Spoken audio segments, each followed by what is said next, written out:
The crib was empty. No crying, no movement, no soft, restless breathing that usually filled the room before sunrise. Just silence. Have you ever felt your body realize something is wrong before your mind can catch up? That's exactly what happened to me. Before we continue, please hit the like button, subscribe to the channel, and turn on the notification bell for updates. I'm Evelyn Carter. I'm 67 years old. I've worked 40 years as a nurse. I've seen emergencies, loss, things most people never forget. I thought I understood fear. I didn't. Because nothing prepares you for walking into a nursery and finding it empty. The mobile above the crib was still spinning slightly, creaking with each slow turn. The blanket was folded too neatly. The window, just barely open, letting in a thin draft of cold morning air. But my granddaughter, Lila, 3 months old, was gone. At first, I told myself something simple. Maybe Thomas moved her. Maybe she was fussy. Maybe I slept too deeply. But deep down, I already knew something was wrong. I turned slowly and walked into the kitchen. There he was, my husband, Thomas Carter, 71 years old, standing at the counter like it was any other morning, coffee brewing, toast in the toaster, calm, too calm. "Thomas," I said, my voice already shaking. "Where is she?" He didn't even look at me right away.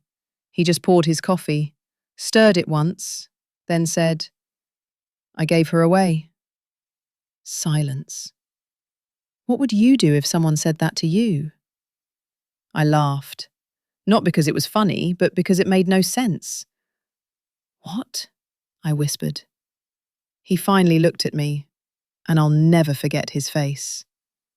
No panic, no guilt, no confusion, just certainty. "They've been waiting for her," he added. Waiting? Who was waiting for my granddaughter? I felt something crack inside my chest. "Thomas, stop. Where is Lila?" "She's safe," he said. Calm, measured, like we were discussing groceries. Safe? Then why was the front door unlocked? Why was the baby bag missing?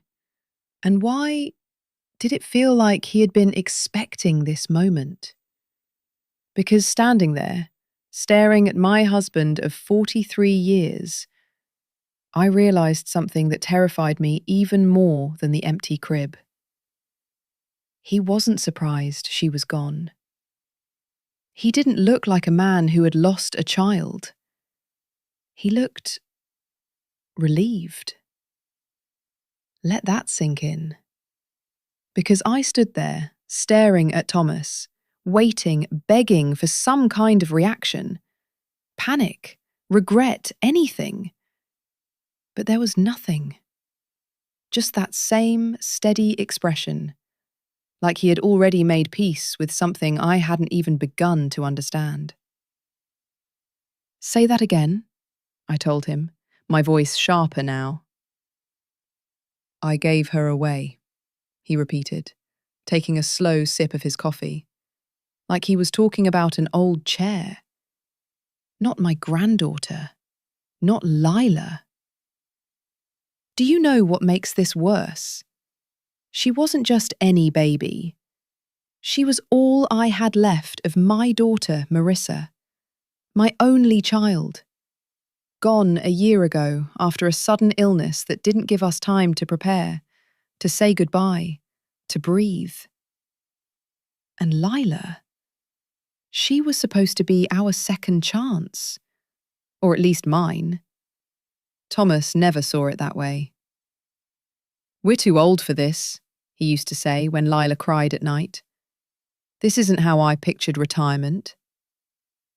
At the time, I thought it was frustration, exhaustion, normal. Now, it sounded different. Now it sounded like a warning I ignored.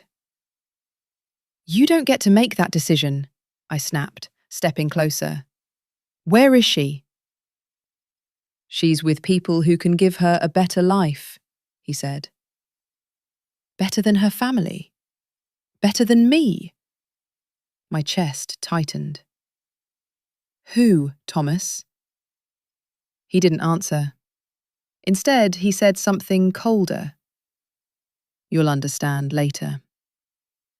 Understand what?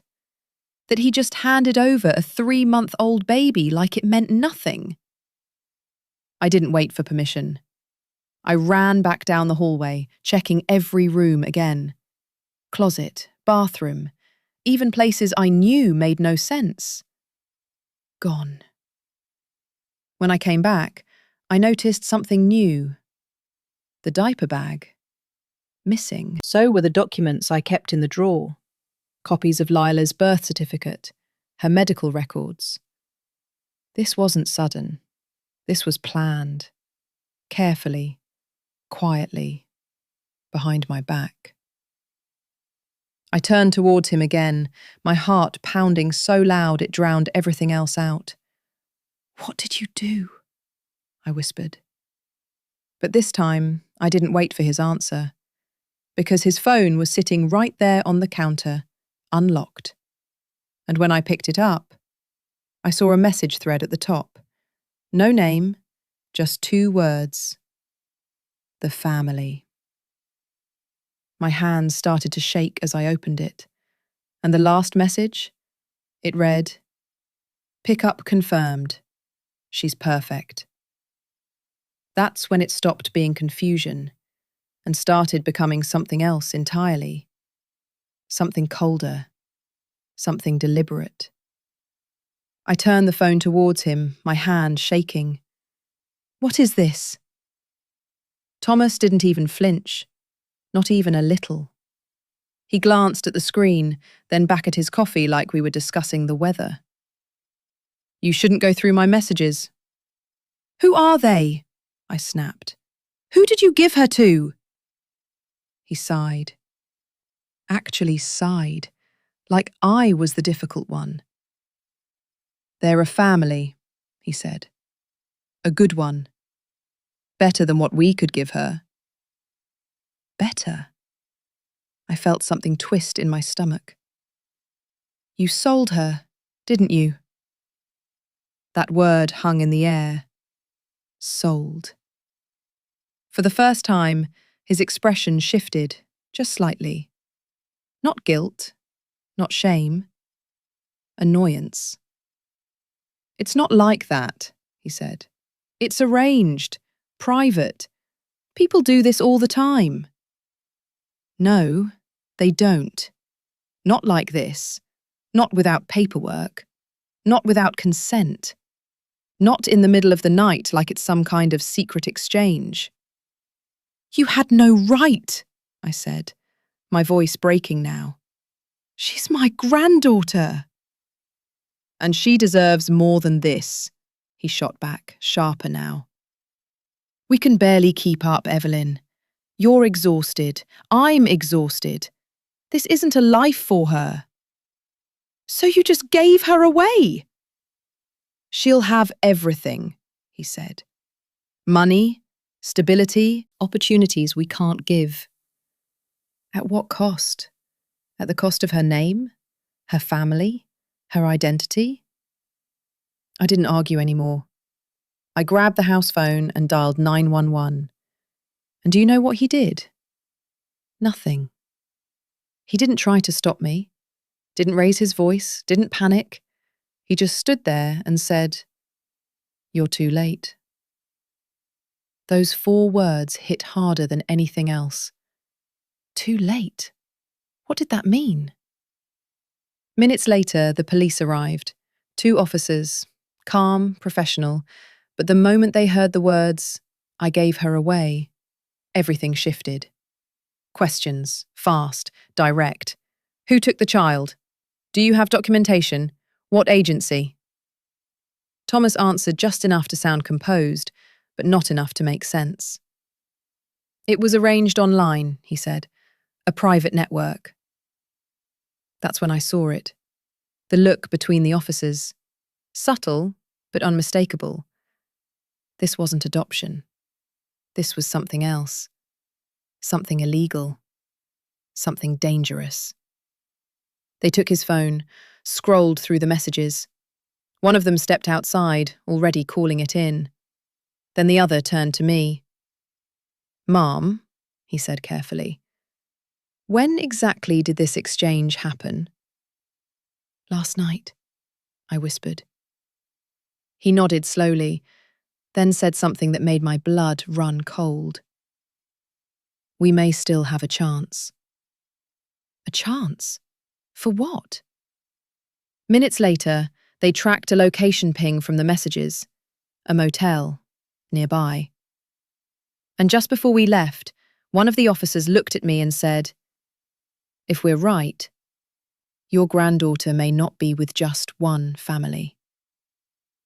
The worst part wasn't that he gave her away, it was who he gave her to. The motel looked ordinary. That's what made it terrifying. A faded sign, half the lights flickering. A place you'd drive past without thinking twice. But that morning, it felt like the center of something hidden, something organized, something wrong. "Stay close," one of the officers told me as we stepped out of the car. My legs felt weak, but I forced myself forward. Every step felt heavier than the last.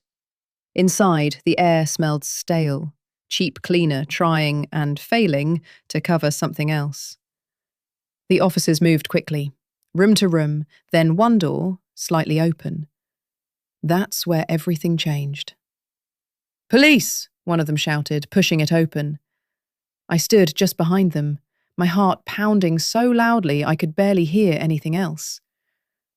Inside, it didn't look like what I expected. No chaos, no obvious danger. Instead, it was organized. Too organized. There were folders spread across a table, documents, photos. Photos of babies. Different babies, dozens of them, each labelled, each catalogued, like inventory. "What is this?" I whispered. One of the officers didn't answer me directly, but I heard him say it under his breath to the other. "This is a ring." A ring. Not a family, not an arrangement. A system. My stomach dropped. On the table, I saw something else. A folder labelled with a single name. Lila.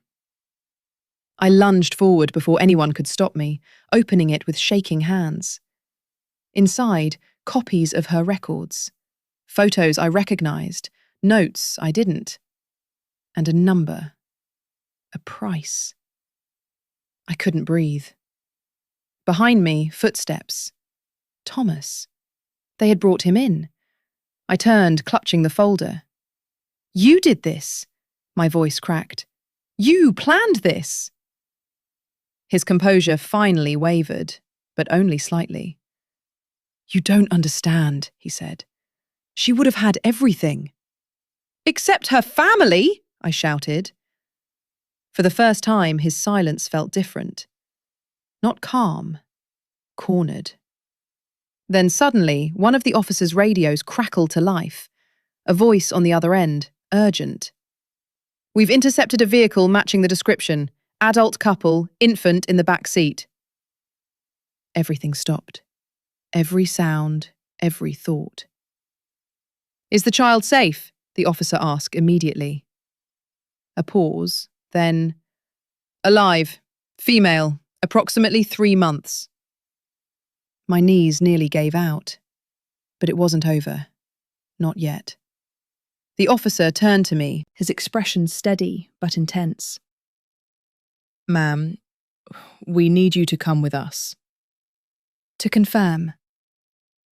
To confirm. My heart dropped all over again. Because in that moment, one question drowned out everything else. What if it wasn't her? What if it wasn't her? That question followed me the entire drive. Every second stretched. Every breath felt borrowed. I kept thinking, what if I was too late? What if I was about to walk into a room and see a child that wasn't Lila, and realise she was already gone somewhere I could never reach? When we arrived, they led me inside a child services facility. Bright lights, clean walls, quiet hallways. Too quiet. "Take your time," the officer said gently. Time? I didn't have time. I stepped into the room, and there she was, wrapped in a soft grey blanket, lying in a bassinet, sleeping. For a moment, I couldn't move. Then I saw it. A small, faint birthmark just behind her left ear. My breath caught. "Lila," I whispered. My legs gave out, and I dropped into the chair beside her, my hands trembling as I reached in and lifted her. She stirred slightly, then settled against me.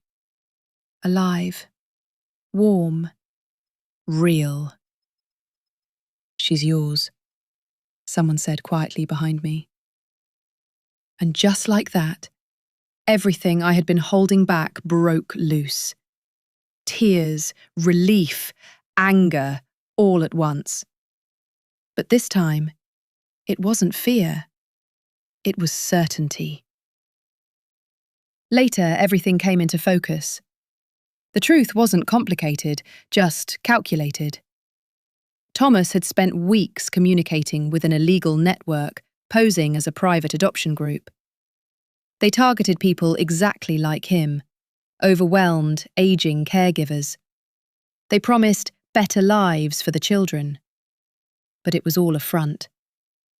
The babies were sold, identities altered, records erased. Lila had been hours away from disappearing into that system. Thomas was arrested that same day.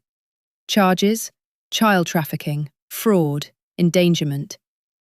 No confusion, no grey area, just consequences.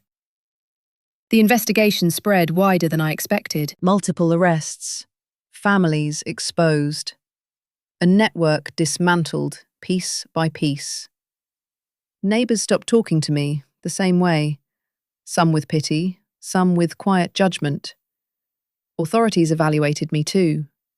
Home checks, interviews, questions I never imagined answering.